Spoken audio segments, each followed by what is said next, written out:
ایک دو دن پہلے میں نے ایک ویڈیو لگائی تھی جس کے لاہور ہائی کورٹ کے بارے میں ایک فیصلہ جو ہے وہ قادیانی وکیل بتا رہا ہے. تو بہرحال وہ اس کی مختصر سی بیک گراؤنڈ یہ ہے کہ یہ جب نان مسلم ڈکلیئر کر دیے گئے تھے تو انہوں نے اس فیصلے کے خلاف 74 میں ہی اپیل کی تھی، لیکن ذوالفقار علی بھٹو نے ذاتی طور پر جو ہے اپنا اثر رسوخ ڈال کر اور یہ اپیل خارج کروا دی تھی. ضیاء الحق قادیانی کا جب دور آیا تو یہ جو ہے اس کی ہیرنگ ہوئی اور فیصلہ آپ کے سامنے آ گیا ہے. اس وقت یہ شنید تھی کہ جو بھی مولوی انوالو تھے اس میں، انہوں نے 15 سے 20 لاکھ روپیہ لے کر اس فیصلے کے خلاف کوئی احتجاج نہیں کیا تھا. اللہ بہتر جانتا ہے شنید کی بنیاد کے اوپر. لیکن یہ حقیقت ہے کہ قادیانیوں کو 1974 میں ہی مسلمان کا سٹیٹس، 1978 میں ہی مسلمان کا سٹیٹس دے دیا گیا تھا. اصولی طور پر مولویوں کو احتجاج کرنا چاہیے تھا جو نہیں کیا گیا. اب پیسے لیے نہیں لیے اللہ بہتر جانتا ہے، لیکن شنید یہی ہے. تو یہ آگے جو دوسری بات یہ ہے کہ یہ بہت جھوٹ بولتے ہیں لوگ. کہتے ہیں کہ جی ذوالفقار علی بھٹو ہاف ہارٹڈ، وہ نہیں چاہتا تھا ان کو نان مسلم ڈکلیئر کرے. یہ تاریخی جھوٹ ہے بھٹو کی. تو یہ 1974 میں جو انہوں نے فالس فلیگ کیا تھا، جو ڈرامے بازی کی تھی جماعت غیر اسلامی اور قادیانی جماعت نے، وہ اس سے پہلے ہی ذوالفقار علی بھٹو جو ہے وہ قادیانیوں کو جو ہے ان کے پیچھے پڑا ہوا تھا. اگر ہم اس کی قومی ملکیت کے پروگرام کو دیکھیں تو جتنی بھی صنعتیں، ریکارڈ آپ کے سامنے ہے یار، آپ چاہیں فیکٹس میں جا کر، میری بات کے اوپر یقین نہ کریں، فیکٹس میں جا کر دیکھیں جن لوگوں کو جو 22 خاندان تھے اس میں 18 سے 20 تک جو ہیں وہ مرزئی تھے. یہ باتیں آج جو ہے وہ اس لیے نہیں بتائی جاتی کہ بھٹو کی پھانسی کے بعد یا اس کی حکومت ختم ہونے کے بعد مکمل کنٹرول جو ہے وہ قادیانیوں کا ہو گیا، اور انہوں نے صرف یک طرفہ پروپیگنڈا کیا ہے جو کبھی آپ مولوی کی گندی زبان سے سنتے ہیں، کبھی لبرل کی پلیت زبان سے سنتے ہیں، کبھی کوئی سو کولڈ دانشور کے طور کے اوپر. اور یہ سارا جھوٹ ہے، یہ سارا جھوٹ ہے کہ جناب وہ بھٹو جو ہے وہ مولویوں کے دباؤ میں آ کے اس نے نان مسلم ان کو ڈکلیئر کیا. حقیقت اس کے برعکس ہے. حقیقت کیا ہے کہ جب یہ بھٹو کی حکومت کو ختم کرنے کے لیے انہوں نے مذہبی کارڈ کھیلا ختم نبوت کا، ختم نبوت تو بعد میں آ گیا. پہلے تو یہ تھا کہ بھٹو مسٹ گو. دونوں، جو مودودی بھی کہہ رہا تھا کہ مسئلے کا حل یہی ہے جب یہ ربوہ انسیڈنٹ ہو گیا کہ بھٹو جائے، اور مرزا ناصر بھی یہ کہہ رہا تھا کہ بھٹو جائے گا تو سب مسئلہ ٹھیک ہو جائے گا. وہ بعد میں اس کا رنگ فائر بیک ہو گیا قادیانیوں کے اوپر. تو یہ میں آپ کو بتا رہا ہوں. اچھا یہ دیکھیے، مئی 1974 میں جو ہے وہ ہنگامے شروع ہوئے. 9 جون 1974 کو ذوالفقار علی بھٹو نے لائیو پاکستانی قوم سے ٹیلی ویژن اور ریڈیو پہ خطاب کیا. اس وقت تک کوئی مولوی بھٹو کے کانٹیکٹ میں نہیں آیا ہوا تھا. اوکے، اس میں کیا کہہ رہا ہے یہ آپ خود سن لیں، اور اگر کسی کو میری بات پہ شک ہے تو جائے ٹی وی اور ریکارڈ میں جا کے دیکھیں. یہ 9 جون 1974 کی تقریر ہے، سنیں.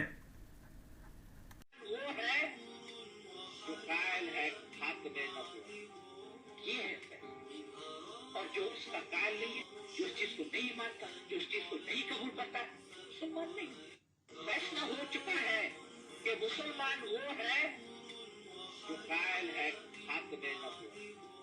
یہ ہے، اور جو اس کا قائل نہیں ہے، جو اس چیز کو نہیں مانتا، جو اس چیز کو نہیں قبول کرتا، مسلمان نہیں. فیصلہ ہو چکا ہے. جی آپ نے سن لیا. مرزائیوں کو نان مسلم ڈکلیئر کرنے سے 4 ماہ پہلے کی یہ اس کی تقریر ہے. اوکے، تو وہ کیا کہہ رہا ہے؟ فیصلہ تو ہو چکا ہوا ہے. جو حضور پاک صلی اللہ علیہ وسلم کو آخری نبی نہیں مانتا وہ مسلمان نہیں ہے.